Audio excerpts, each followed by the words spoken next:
एक बार एक मूर्तिकार एक पत्थर को छेनी और हथौड़े से काट कर मूर्ति का रूप दे रहा था। जब पत्थर काटा जा रहा था तो उसको बहुत दर्द हो रहा था। कुछ देर तो पत्थर ने बर्दाश्त किया, पर जल्द ही उसका धैर्य जवाब दे गया। वह नाराज होते हुए बोला, बस अब और नहीं सहा जाता, छोड़ दो मुझे, मैं तुम्हारे वार को अब और नहीं सह सकता, चले जाओ यहाँ से। मूर्तिकार ने समझाया, अधीर मत हो, मैं तुम्हें भगवान की मूरत के रूप में तराश रहा हूँ। अगर तुम कुछ दिनों का दर्द बर्दाश्त कर लोगे तो जीवन भर लोग तुम्हें पूजेंगे, दूर दूर से लोग तुम्हारे दर्शन करने आएंगे, दिन रात पुजारी तुम्हारी देखभाल में लगे रहेंगे।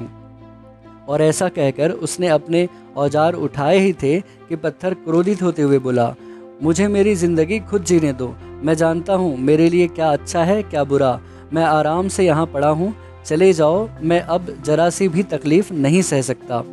पत्थर पर उसकी बात का कोई असर नहीं हुआ, वह अपनी बात पर ही अड़ा रहा। मूर्तिकार पत्थर को वहीं छोड़ आगे बढ़ गया। सामने ही उसे एक दूसरा अच्छा पत्थर दिखाई दिया, उसने उसे उठाया और उसकी मूर्ति बना दी। दूसरे पत्थर ने दर्द बर्दाश्त कर लिया और वो भगवान की मूर्ति बन गया। लोग रोज उसे फूल माला चढ़ाने लगे, दूर दूर से लोग उसके दर्शन करने आने लगे। फिर एक दिन एक और पत्थर उस मंदिर में लाया गया और उसे एक कोने में रख दिया गया। उसे नारियल फोड़ने के लिए इस्तेमाल किया जाने लगा। वह कोई और नहीं बल्कि वही पत्थर था जिसने मूर्तिकार को उसे छूने से मना कर दिया था।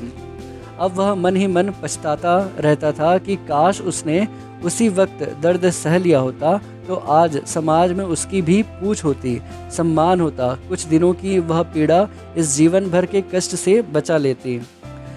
दोस्तों, हमारे लिए डिसीजन लेने का ये सही समय है कि हमें आज दर्द बर्दाश्त करना है या अभी मौज मस्ती करनी है और फिर जीवन भर का दर्द झेलना है। आज आप जिस किसी कॉम्पिटिटिव एग्ज़ाम की तैयारी कर रहे हो, जो भी स्किल एक्वायर करने की कोशिश कर रहे हो, उसमें अपना 100% एफर्ट लगाइए। होने दीजिए अपने ऊपर तकलीफ़ों के वार, हार मत मानिए।